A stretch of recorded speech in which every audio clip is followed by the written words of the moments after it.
guys are doing. I also just want to thank the folks from the Georgia Fruit and Vegetable Growers Association, Georgia Farm Bureau, the Georgia Agribusiness Council, members of the Senate Study Committee on Improving Access to Healthy Foods, and other important members of the General Assembly that are with us today. The USDA estimates that 30 to 40% of the food nationwide is wasted each year. 36% is lost without ever leaving the farm. We also know that some families who seek assistance from local food banks need even greater access to healthy produce. After working with state leaders, I am proposing legislation that will enhance an underutilized program in Georgia's code that will quite literally support thousands of families here in the Peach State, both those thriving to put healthy food on the table and the farm families who supply produce and protein to kitchen tables. It is one of my budget priorities to support this program and to bring it to full functionality to benefit both Georgia farmers who have excess crop and citizens who utilize our state's food banks to put nutritious food on their tables.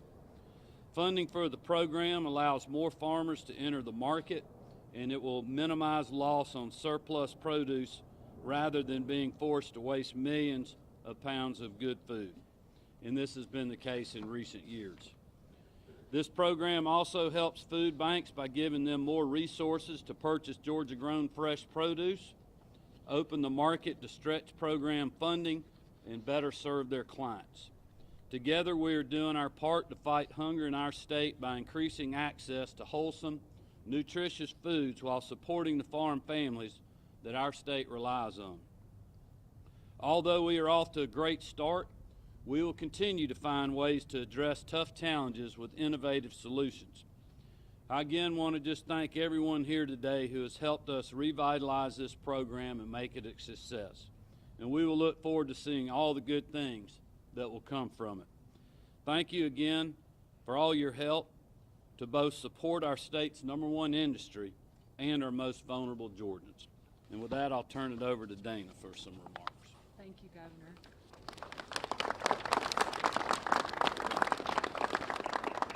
I'm Dana Kraft. I'm Executive Director of the Georgia Food Bank Association.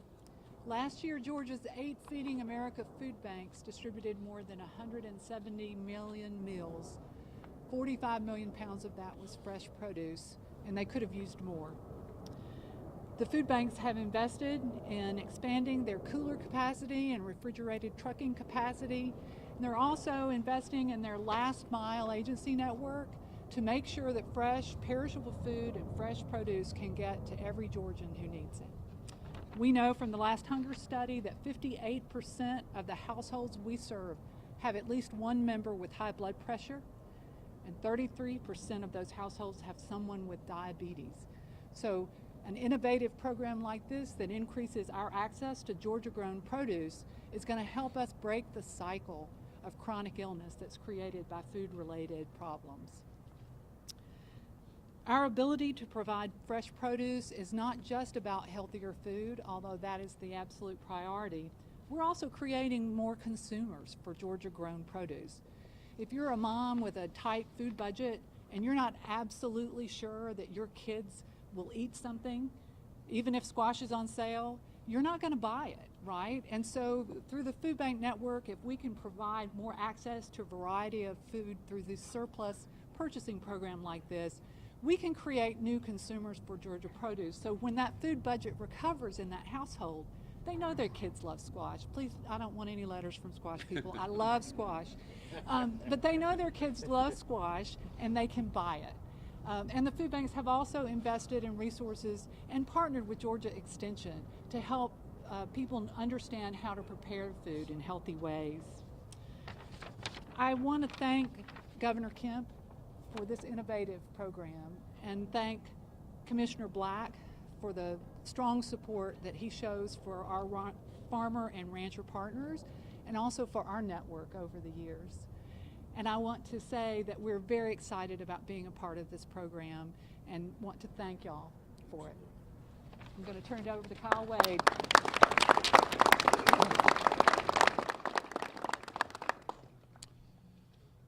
Good afternoon. I'm Kyle Wade. I'm the CEO of the Atlanta Community Food Bank. And I just want to start, Governor, by thanking you for your leadership and your support, whether it was deploying the Georgia National Guard in the early days of the pandemic to help us do our work, whether it was helping to support increased accessibility for key nutrition programs that provide food access to the families we serve, and now here helping through this program families across Georgia to get access to more healthy fruit and vegetables grown right here in Georgia. Governor, you're doing so many things to help increase food security for our state, and we deeply thank you for that. We also thank Commissioner Black for your years and years of support in helping connect us to farmers across our state to really take advantage of the wonderful product that we grow across Georgia and helping to make that more available and accessible to lower income families across Atlanta and really across all of Georgia. Commissioner, you've been a huge champion and we really appreciate it. We also want to thank the members of the Georgia General Assembly who are helping to support and champion this legislation that will again increase food access for the families we serve. Last year, the Atlanta Community Food Bank provided close to 100 million meals worth of food to families in need across our community as we try to overcome the greatest health and economic crisis of our lifetimes. We could not have done that work without the tremendous support of our community, including our elected leaders and our farmers and producers that are really the backbone of our state. We know that today, even as we are experiencing really tremendous economic growth and recovery, that we're not out of the woods yet, that we continue to have hundreds of thousands of people across our state who need our help to get all the food that they need. And we look forward to working together with the governor, with all our elected leaders, with businesses, with farmers, and with individual donors and volunteers all across Georgia to help make that food access a reality. So thank you, thank all of you, and together we're going to feed Georgia. I want to turn it over to Commissioner Black. Good afternoon, everyone. Governor, and Dana, Kyle, and the whole food bank family. It's a pleasure for the Georgia Department of Agriculture to be here today. I think of Dana, as we go back into history a little bit, I think of us sitting in Frederica House on St. Simon's, you and Bill Bowling and I think we agreed on some things about 5 or 6 years ago. There were some numbers that I think should be takeaways for all of us today. We agreed on 0, and we agreed on a very lofty number that wound up being 15 million. What are those? Those numbers, the 0 is the goal of someone being in need in Georgia.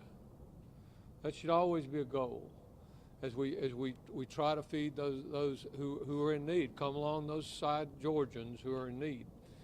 But with the work of Georgia Fruit and Vegetable Growers Association, Georgia Farm Bureau, others within our network of Georgia Grown, we also knew that, wow, if it's good to buy Georgia Grown, but we should also feed Georgia Grown. We should provide Georgia Grown. We should link Georgia Grown with those who are in need. And so fast forward just in a real quick manner, within a couple of years, 15 million, that number represents the pounds, 15 million pounds of Georgia grown produce that ordinarily would have been plowed under, disposed of, or put unbelievably into a landfill, that was transitioned through the work of the Georgia Grown program, the work of the community, our food bank network all across the state to make sure that product could get to the families of Georgia. But that's still not enough. And so there are many opportunities. This is a great way for with the infusion of these resources into this program for us to have a chance where the economy and the health of families once again work together. because we need to support the producers of food, but there are those folks who are to be the recipients of food, they need our help too. And it's a great way to marry that joint vision and joint purpose together through the cooperation of state government. So, Governor, thank you for entrusting some of this to us, and we look forward to working and building those bridges like we always have. The members of the General Assembly and a bunch of I won't call all their names. There's some mighty good farmers standing right behind me that I've had a chance to work with for quite some time, and they're busy. These, as we all serve together, know this: that the farm families of this state. If you want to talk about servants, that's where the servant heart starts, to help provide food and fiber for all of us. Let me wrap up with this real quickly. There's another program that's right on the edge that we look forward to speaking in greater detail about after the first of the year. We have some goals of working with the Georgia Fruit and Vegetable Growers Association and with others with some of the federal money that's still available through some other grant programs. We understand roughly $12 million is perhaps set aside for Georgia from some of our federal partners. We're going to take the lead on that from the Georgia Department of Agriculture, and hopefully be a very competitive, working with our congressional delegation and others to be very competitive in our offering to bring those resources to Georgia. If that happens, then once again, those some product that can be in the free market enter into the food bank network and be able to serve families. That once again, we're about helping farmers and helping families in need. So to all of you, thank you, and thank you, Governor, for the opportunity to share this time and just appreciate the work of this family. We look forward to greater things to come in 2022. Thank you, and God bless you.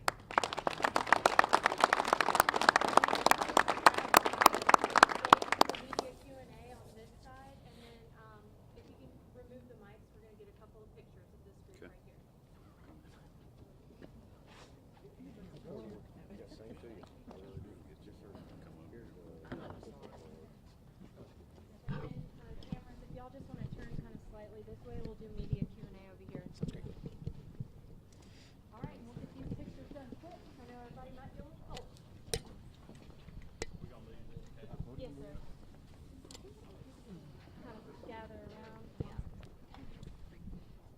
Yeah. Okay. Can you spit in light at point? Yeah. Perfect. Okay, on three. 1, 2, 3. I was thinking maybe too much. I'll have to.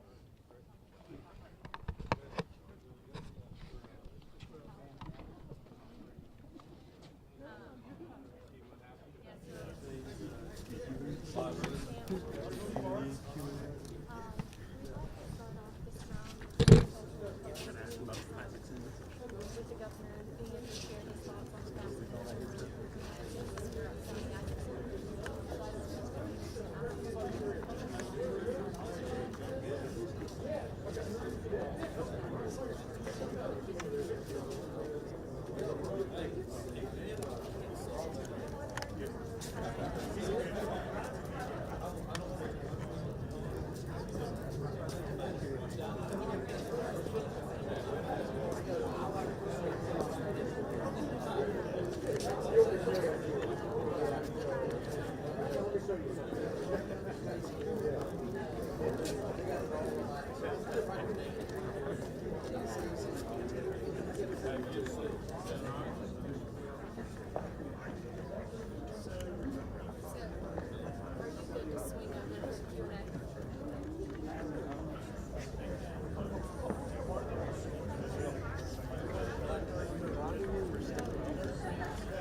If we're doing sticks, I need someone to hold it for me.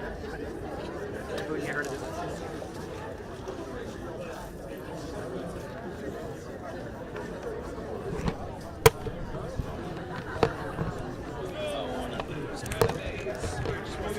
Just watch my cord behind you, bro, or I can. Okay. If you want me to come on the other side of you. I'm just gonna.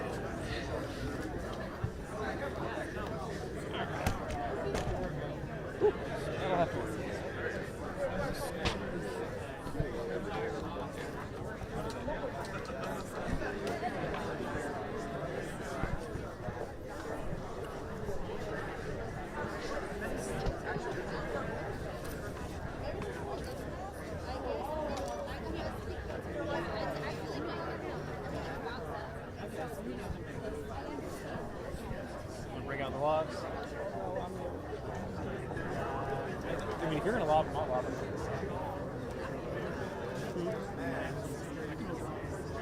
Get it.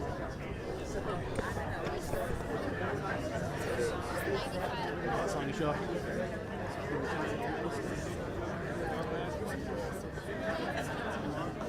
I think we're gonna come right here. Yeah. I think right about there, guys.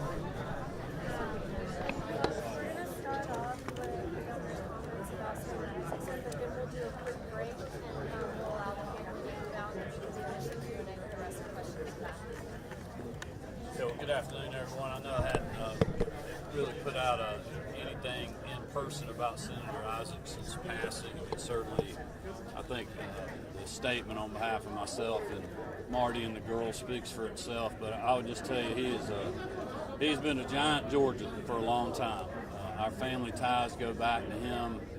Really, when Marty's dad was serving in the legislature back in the mid-'70s. So we've known about Johnny Isaacson a long time, and I remember being on the campaign trail with him, such a humble man. When it was just he and I walking from a parking lot into a political event we both were attending, and he treated me like I was a U.S. Senator, and he was, and I was not. So I just, our thoughts and prayers go out to his family. He's been a great servant, not only for our state, but for this country. He's left both of them better off, and we'll continue to keep Diane and his children and grandchildren in our thoughts and prayers.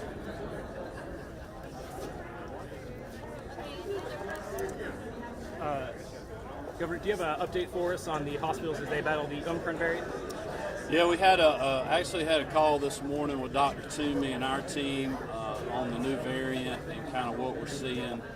We did a call, I think it was last week, and I've been watching the numbers very closely. I've been talking to at least one hospital CEO here in the metro area. I mean, look, our numbers are holding really well right now. I mean, we're obviously seeing numbers increasing, but our hospitalizations, I think they were up 12, Saturday morning, or I guess it was Saturday afternoon when I looked at the numbers, and up another 12 yesterday. We'll see what they're going to be today. I hadn't had time to check them yet. I'm hoping this variant, even though it's spreading very quickly, which is worrisome because a lot of people are catching it very fast, but it doesn't seem to be as potent as Delta. But that's just the early indicator. So we are literally following this 24/7. Nothing unusual that Dr. Toomey updated us on today, but we'll continue to monitor. Obviously, I think the North, Northeast, and a few other states around the country, I think Kansas and a few others, they're going through what we went through with the Delta wave, weeks ago. And on that line, do you plan any additional actions, such as reinstating the mask mandate? Not at this point. I mean, I think from looking where we are, we're still, holding our own. Obviously, going into the holidays, we're kind of past the Thanksgiving holiday. Obviously, we got Christmas and New Year's coming up. The hospitals are very busy right now, even with non-COVID stuff. A lot of people getting into the end of the year, elective surgeries and other things, and so they're telling me if we can hold on to the end of the year and get past that, they feel like they'll be in good shape for a while, but we're ready to help wherever needed. Governor, you announced this anti-poverty program, and the Atlanta Food Bank said they're still 25-30% above what they were seeing pre-pandemic in terms of the families they serve. What else should be done? I know Congress's child tax credit's about to expire. What else would you like to see? Well, I mean, look, we just have to keep grinding away at this issue. I was just talking to Kyle after we broke up there, and he said that they're down from the peak demand, which is good. People are getting obviously back into the workforce here. There's great opportunity for hard-working Georgians that are out there. But there's obviously a lot of people still in need. That's one reason. I mean, we ran into this problem over the last year with the glut of sweet corn that we had. A lot of people planted sweet corn because it had done well the year before. Well, this year the prices, just plummeted. Farmers are going to leave the corn in the field, and we didn't really have a remedy to figure out how we could deal with that. So that's why we found out about this program. That's why we're going to fund it. So in the future, instead of the farmer, the cheapest thing the farmer could do is plow the corn under. Well, now we're going to be able to have these grants through the Department of Agriculture working with food banks where the farmers can get paid to harvest the crop, transport it to the market. So it'll be good for them, but then it'll also obviously be good for the food needed folks. Extend the child tax credit. Well, I don't want to speak to what Congress is doing. There's a lot of things Congress should and shouldn't do, but I'm worried on focus about what I can do here in Georgia. Okay, thank y'all. It's super cold. Let's go ahead and wrap it up. Yeah, I was going to ask, like, what are the statements that primary litigating Well, I don't know if you've seen the Heritage Foundation report, but Georgia ranks #1 in election integrity. It's easy to vote, hard to cheat. Make it hard for 2022 voters.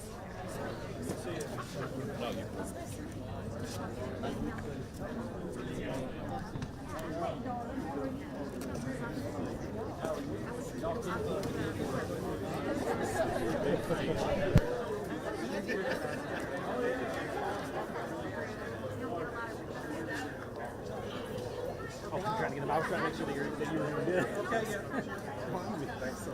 Hey, we got it. I got the questions that I wanted. Thank you for doing that. You've been a big help today, man. Clearly under a little bit of stress. One shooting. Oh, yeah.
Listen, this was great. I'm so honored.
We got there. We got there. Hey, thank you guys. I did.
Well, God bless. Merry Christmas to all your growing family. Yes, sir.